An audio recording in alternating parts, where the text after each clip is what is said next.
गांधी मंत्र 1 इंस्पिरेशन। गांधी का जन्म 2 अक्टूबर 1869 को गुजरात के पोरबंदर शहर में हुआ था।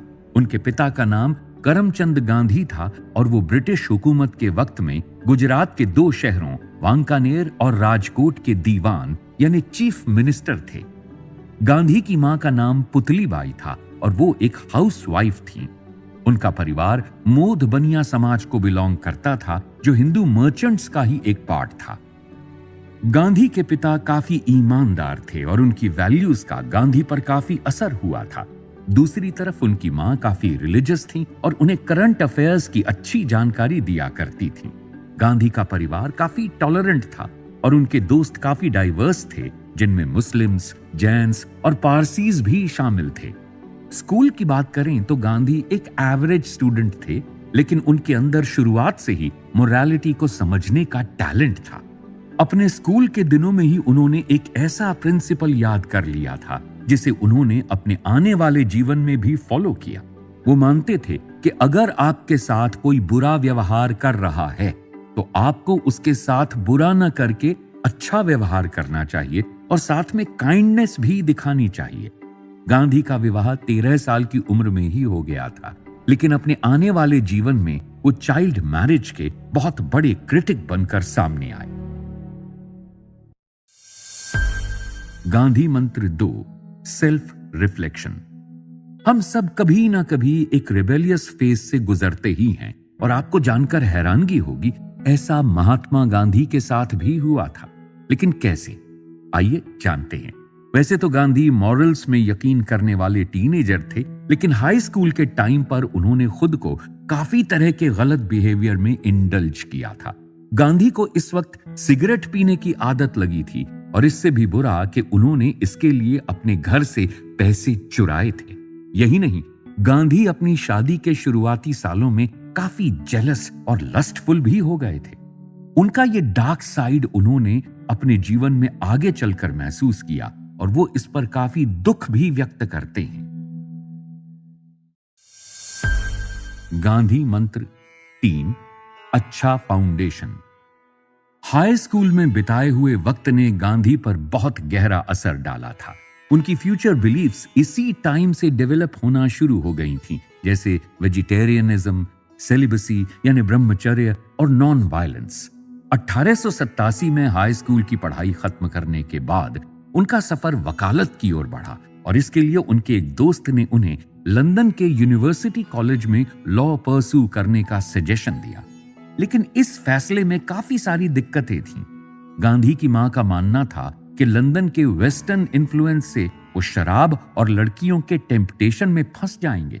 इसलिए इन सब से दूर रहने के लिए गांधी ने एक पवित्र सेरेमनी के जरिए इस बात की कसम खाई कि वो इस रास्ते कभी नहीं जाएंगे। उनका यह फैसला भारत में कास्ट सिस्टम की वजह से और भी ज्यादा उलझ गया।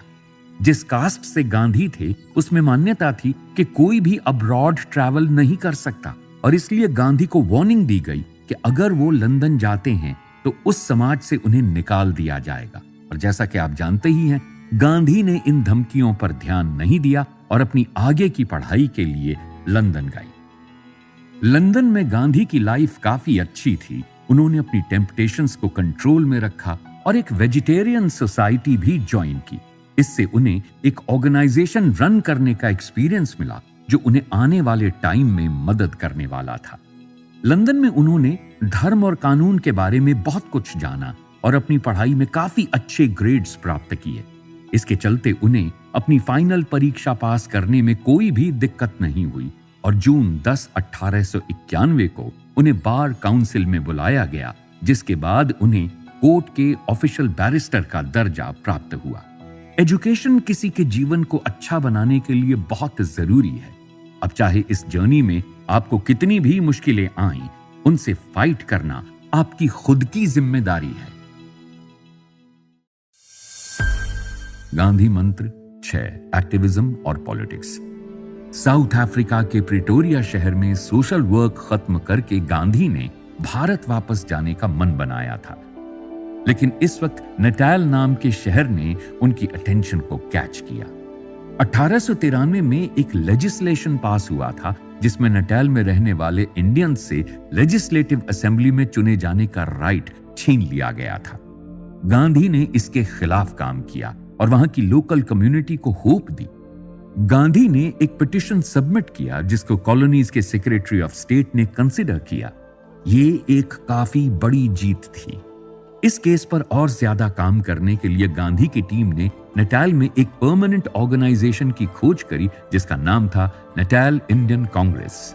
इस ऑर्गेनाइजेशन का फंक्शन था कि वो किसी भी इंडियन वर्कर के लिए एम्प्लॉयमेंट ढूंढते थे जिसे उसके मालिक ने निकाल दिया। इस ऑर्गेनाइजेशन के जरिए ही गांधी ने इंडियंस के खिलाफ सैंक्शन किया गया 25 पाउंड का एनुअल टैक्स भी कैंसिल करवाया। गांधी ने भारत में भी काफी शहरों में ट्रैवल किया और साउथ अफ्रीका में सफर कर रहे इंडियंस के लिए एक्टिविज्म किया।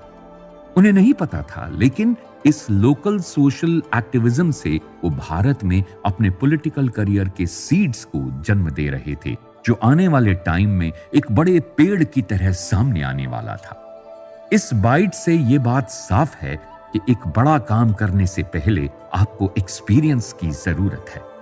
किस मोमेंट में क्या करना है, इस बात की नॉलेज आपके पास होनी चाहिए। गांधी मंत्र फॉर सोशल रेवोल्यूशन। बैरिस्टर की डिग्री पाना और प्रैक्टिकल एक्सपीरियंस में काफी डिफरेंस है, इसलिए गांधी फॉर्मल लॉ एक्सपीरियंस के लिए मुंबई गए। वहां पर अपनी नेचर की वजह से वो अपना केस हैंडल नहीं कर पाए और पैसे की किल्लत के चलते राजकोट वापस आ गए। राजकोट जाकर उन्होंने लोकल सिस्टम के करप्शन को देखा और एक पुलिस अफसर से लड़ाई कर अपने लिए मुश्किलें बढ़ाईं। अप्रैल 1893 में चीजें थोड़ी बदली। गांधी को साउथ अफ्रीका में दादा अब्दुल्ला नाम की एक लॉ फर्म में काम मिला, लेकिन वहां जाकर उन्हें शॉक लगा क्योंकि उस वक्त साउथ अफ्रीका में एथनिसिटी और रिलीजन की वजह से काफी ऊंच नीच थी। इस वक्त गांधी को साउथ अफ्रीका में रेसिज्म के तरीकों के बारे में भी पता चला। इस सब को देखकर गांधी ने फैसला किया कि वो वहां के इंडियन लेबरर्स, जिन्हें कूलीज कहते थे, उनका लीगल रिप्रेजेंटेशन करेंगे। दुख की बात है कि उन्हें खुद भी रेस की वजह से डिस्क्रिमिनेशन फेस करना पड़ा, जैसे कि फर्स्ट क्लास टिकट के साथ ट्रेन में न सफर कर पाना और उनका उस ट्रेन से बाहर फेंका जाना। इन इवेंट्स ने गांधी को काफी इफेक्ट किया, जिसके बाद उन्होंने अपने सोशल रेवोल्यूशन की शुरुआत करी। आप दुनिया के किसी भी पार्ट में एक सही रास्ते पर चलकर चेंज ला सकते हैं। गांधी ने साउथ अफ्रीका में यही करके दिखाया। गांधी मंत्र 5, लीडरशिप। इस वक्त तक गांधी एक लॉयर, एक्टिविस्ट और लीडर के रूप में अपनी पकड़ बना रहे थे। इसके साथ ही उन्होंने समाज के कमजोर वर्ग के लिए काम करना शुरू किया। गांधी ने एक्टिविज्म के साथ साथ पब्लिक अपीयरेंसेस भी देना शुरू किया, जिसमें वो साउथ अफ्रीका के रेसिस्ट कंडीशंस के खिलाफ बात करते थे और सबको साथ में काम करने के लिए मोटिवेट करते थे। इससे वहां की इंडियन कम्युनिटी को एक सहारा मिला, एक लीडर मिला जो उन्हें जोड़ने का काम कर रहा था। इस वक्त तक गांधी लिटरेचर और रिलीजन को काफी डीपली पढ़ने लगे थे। एग्जाम्पल के लिए उन्होंने लियो टॉल्स्टॉय की किताबें पढ़ना शुरू किया। उन्होंने इस्लाम, क्रिश्चियनिटी और हिंदुइज्म के बारे में व्यूज बनाना शुरू किया और उनके फायदे और नुकसान के बारे में भी स्टडी की। इन सब चीजों का रिजल्ट ये था कि उनका एक लीडर के तौर पर इन्फ्लुएंस जोर पकड़ रहा था और लोग उनमें यकीन करने लगे थे। गांधी मंत्र 7, इन्फ्लुएंस। 1897 में गांधी अपने परिवार के संग नटाल वापस आए, लेकिन इस वक्त तक वो वहां की इंडियन कम्युनिटी के एक रिस्पेक्टेड और एस्टैब्लिश्ड लीडर बन चुके थे। इस नए रोल ने उनकी लाइफ को काफी डेंजर में भी डाला। इस वक्त उनके ऊपर काफी हमले भी हुए, लेकिन किस्मत से वो सही सलामत बच निकले। 1899 में सिचुएशन और बिगड़ी जब ब्रिटिश एम्पायर और साउथ अफ्रीकन बोअर स्टेट्स के बीच वॉर शुरू हुआ। वैसे तो गांधी की सिंपैथी बोअर्स कम्युनिटी के संग थी, लेकिन उन्होंने इसे अपनी जिम्मेदारी के रूप में देखा कि वो ब्रिटिश एम्पायर की मदद करें। इसके लिए उन्होंने 1000 साउथ अफ्रीकन इंडियंस की एम्बुलेंस कोर का फॉर्मेशन किया, जिसमें गांधी खुद भी शामिल थे।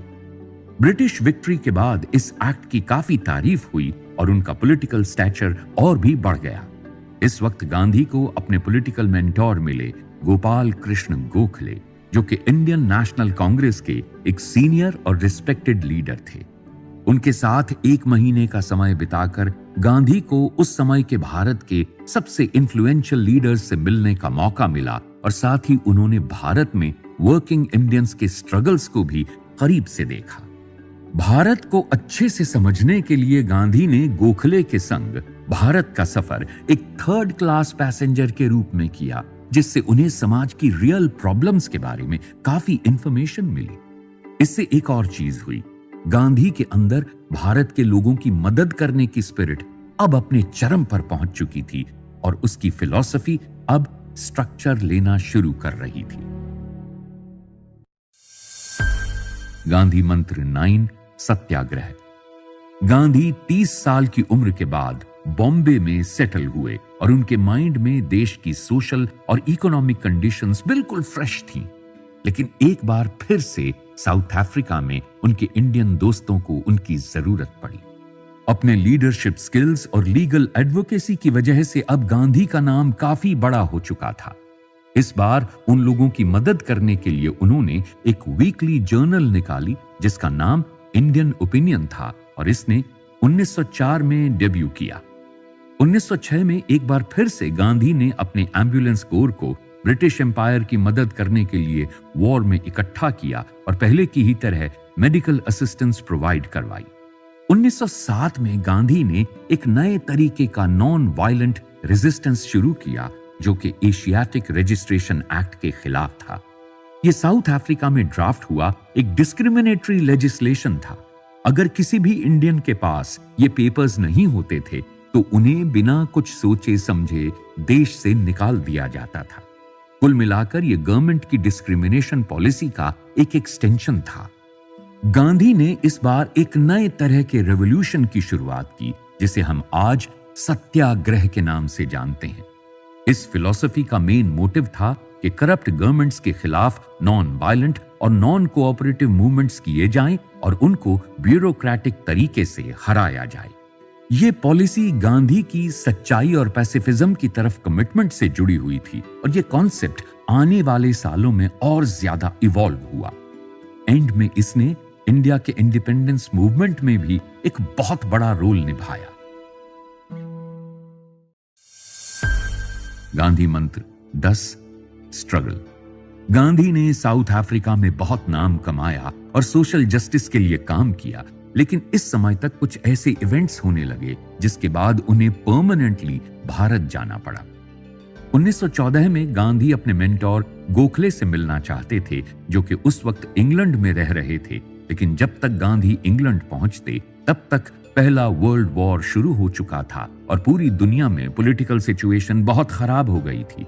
ऊपर से इस वक्त गांधी की सेहत में भी बहुत गिरावट आई थी, जिसकी वजह से वो भारत वापस आ गए। गांधी जनवरी 1915 में भारत वापस आए और इस वक्त तक वो 45 साल के हो चुके थे और एक नेशनल हीरो थे।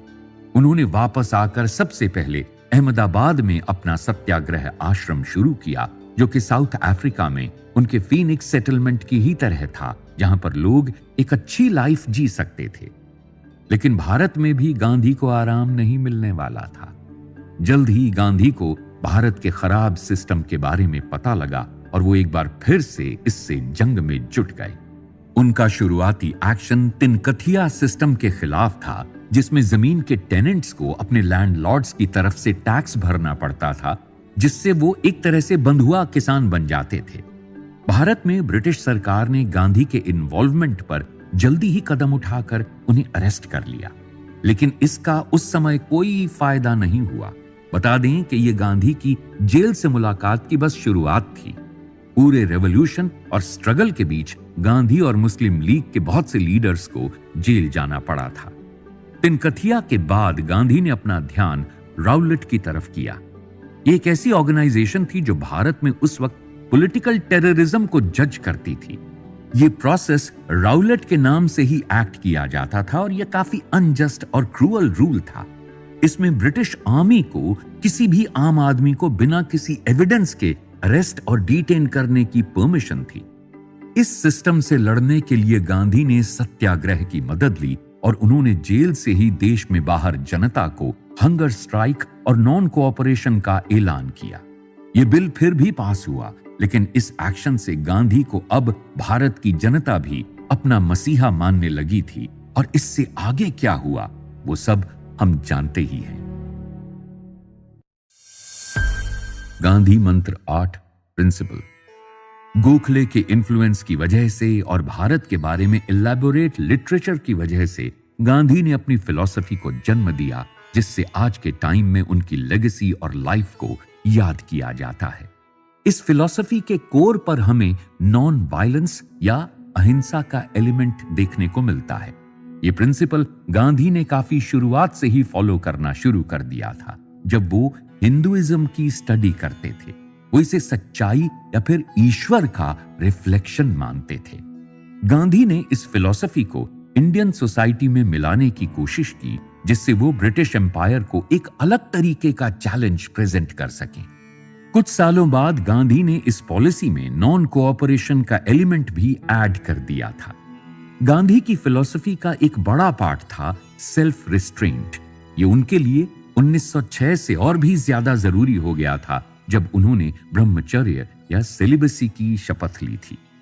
इस एलिमेंट पर उन्होंने अपनी पत्नी कस्तूरबा से भी बात की थी और एंड में उन्होंने भी गांधी को इसका अप्रूवल दे दिया था। गांधी का मानना था कि लोगों की सेवा करने के लिए उनका पूरा ध्यान लोगों पर ही होना चाहिए। वो किसी और इशू को इस सोशल रेवोल्यूशन के बीच आने नहीं देना चाहते थे। गांधी मंत्र इंडिपेंडेंस। हम हमेशा कहते हैं कि सुबह के ठीक पहले ही रात सबसे ज्यादा घनी होती है, और ये चीज इंडिया के केस में भी अप्लाई होती है। जब गांधी भारत वापस आए तो उन्हें इंडियन नेशनल कांग्रेस के जरिए एक एग्जीक्यूटिव अथॉरिटी की पोजीशन दी गई, जिसके जरिए उन्होंने भारत में चल रहे इंडिपेंडेंस मूवमेंट को आगे बढ़ाया। लेकिन यह सफर बिल्कुल भी आसान नहीं था। 6 अप्रैल 1919 को राउलेट एक्ट के खिलाफ एक प्रोटेस्ट काफी वायलेंट हो गया, जिससे गांधी को काफी सदमा लगा था, जिसके बाद उन्होंने 5 दिन का अनशन किया था। उन्होंने इस वक्त ये चीज कंसिडर की कि भारत की जनता अभी सत्याग्रह और अहिंसा को ठीक तरह से नहीं समझती थी, और इसलिए उनका इसमें पार्ट लेना काफी मुश्किल हो जाता था। इसके बाद उन्होंने इस बात का ध्यान रखा कि आम इंसान को भी इन कॉन्सेप्ट्स के बारे में नॉलेज हो, और इसलिए उन्होंने एक वीकली न्यूज़पेपर कॉलम में इन विचारों को लिखना शुरू किया। इस मूवमेंट का एक और अहम हिस्सा था सॉल्ट सत्याग्रह। 1870 के टाइम से ब्रिटिश सरकार ने भारत में नमक पर एक बड़ा टैक्स लगाया था, जिससे आम आदमी इसे अफोर्ड नहीं कर सकता था और नमक किसी भी खाने की चीज में जरूरी था। इसके लिए गांधी ने लोगों को मोटिवेट किया कि वो सी वाटर से खुद ही अपने हिस्से का नमक बनाएं। कुछ समय में गांधी के नॉन कोऑपरेशन मूवमेंट ने भी स्पीड पकड़ी, जिसके कारण 1920 के नागपुर कांग्रेस सेशन में ब्रिटिश सरकार के संग नॉन कोऑपरेशन की पॉलिसी को प्रैक्टिस करने की मांग रखी गई। यह भारत के खुद के कॉन्स्टिट्यूशनल रूल की शुरुआत कही जा सकती है, एक आइडिया जिसने आजादी की तरफ हमारा पर्सपेक्टिव चेंज किया। नॉन कोऑपरेशन मूवमेंट के साथ ही गांधी ने लोगों को कॉलोनियल ब्रिटिश सरकार में अपनी जॉब्स क्विट करने को भी मोटिवेट किया, जिससे ब्रिटिश वर्किंग मशीनरी पूरी तरह से फेल हो जाए। गांधी मानते थे कि दांडी मार्च जैसे इवेंट्स इतने फेमस थे कि उनकी रेपिटेशन की जरूरत ही नहीं थी। सच्चाई की तरफ गांधी के कमिटमेंट ने इस देश के इतिहास को बदल कर रख दिया, और ये वैल्यूज हमें आज भी मोटिवेट करती हैं। हमारी पेशकश यहीं खत्म होती है।